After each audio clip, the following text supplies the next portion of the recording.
ताज़ा तरीन अपलोड्स की नोटिफिकेशन हासिल करने के लिए हमारे चैनल को सब्सक्राइब करें और साथ में दिए गए घंटी के निशान को दबाना ना भूलें।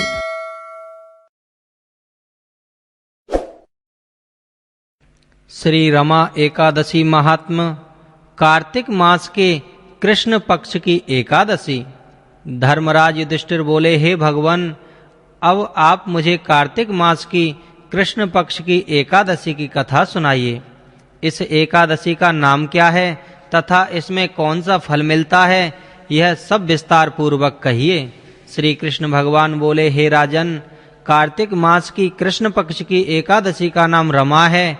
इसके व्रत से समस्त पाप नष्ट हो जाते हैं। इसकी कथा इस प्रकार है। प्राचीन काल में मुचकुंद नाम का एक राजा राज्य करता था।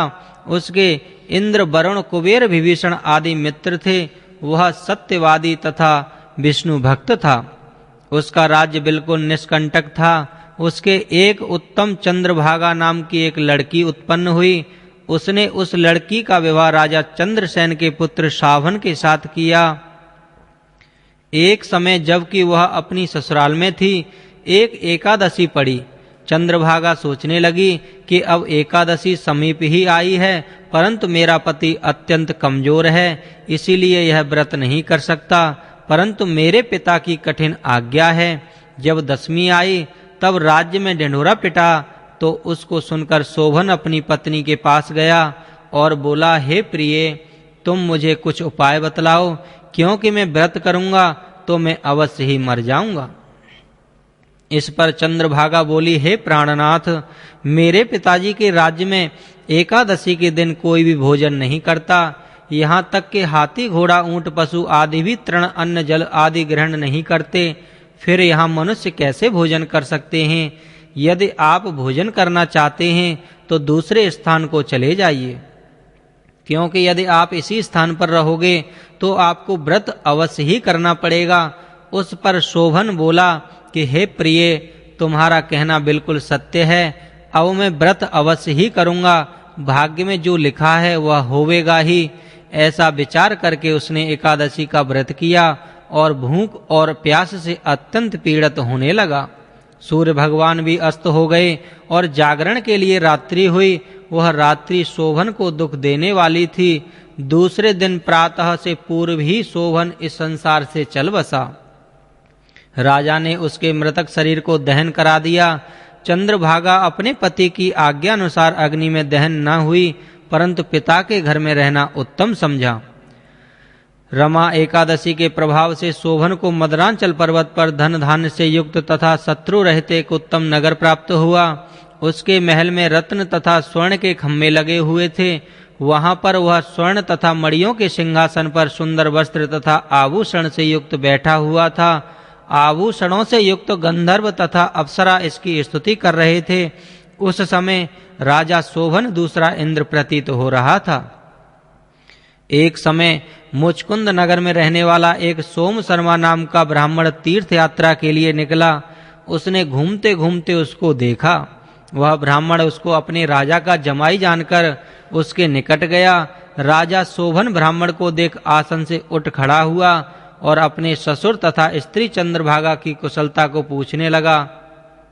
सोम शर्मा ब्राह्मण बोला कि हे राजन, हमारे राजा कुशल हैं तथा आपकी पत्नी चंद्रभागा भी कुशल है। अब आप अपना वृतांत बतलाइए। मुझे यह बड़ा आश्चर्य है कि ऐसा विचित्र और सुंदर नगर, जिसको न तो मैंने कभी सुना है और न कभी देखा है, आपको किस प्रकार प्राप्त हुआ। शोभन बोला कि हे देव, यह सब कार्तिक मास की कृष्ण पक्ष की रमा एकादशी के व्रत का प्रभाव है। इसी से मुझे यह अनुपम नगर प्राप्त हुआ है, परंतु यह अध्रुव है। इस पर ब्राह्मण बोला कि हे राजन, यह अध्रुव क्यों है और ध्रुव किस प्रकार हो सकता है, सो आप मुझे समझाइए। मैं आपके कहे अनुसार ही करूंगा। आप इसमें बिल्कुल झूठ ना समझें।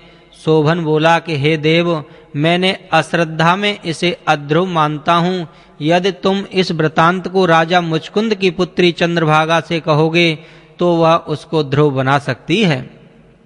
ब्राह्मण ने वहां आकर चंद्रभागा से समस्त वृतांत कहा। इस पर राजकन्या चंद्रभागा बोली कि हे ब्राह्मण देव, आप क्या वह सब वृतांत प्रत्यक्ष देख कर आए हैं या अपना स्वप्न कह रहे हैं? इस पर ब्राह्मण बोला कि हे पुत्री, मैंने तेरे पति शोभन तथा उसके नगर को प्रत्यक्ष देखा है, परंतु वह नगर अध्रुव है। तू कोई ऐसा उपाय कर जिससे कि वह ध्रुव हो जाए। इस पर चंद्रभागा बोली कि हे महाराज, आप मुझे उस नगर में ले चलिए, मैं अपने पति को देखना चाहती हूँ। मैं अपने व्रत के प्रभाव से उस नगर को ध्रुव बना लूंगी। चंद्रभागा के वचनों को सुनकर वह महाब्राह्मण उसको मदरांचल पर्वत के पास वामदेव के आश्रम को ले गया। वामदेव ने उसकी कथा को सुनकर चंद्रभागा का मंत्रों से अभिषेक किया। चंद्रभागा मंत्रों तथा व्रत के प्रभाव से दिव्य देह धारण करके पति के पास चली गई। शोभन ने अपनी स्त्री चंद्रभागा को देखकर प्रसन्नता पूर्वक उसे वाम अंग में बिठाया। चंद्रभागा बोली, हे प्राणनाथ, अब आप मेरे पुण्य को सुनिए। जब मैं अपने पिता के गृह में 8 वर्ष की थी, तब ही से मैं शबदी एकादशी का व्रत करने लगी हूँ। उन्हीं व्रतों के प्रभाव से आपका यह नगर ध्रुव हो जाएगा और समस्त कर्मों से युक्त होकर प्रलय के अंत तक रहेगा। चंद्रभागा दिव्य रूप धारण करके तथा दिव्य वस्त्र अलंकारों से सजकर अपने पति के साथ आनंद पूर्वक रहने लगी और शोभन उसके साथ आनंद पूर्वक रहने लगा। हे राजन, यह मैंने रमा एकादशी का महात्म कहा है।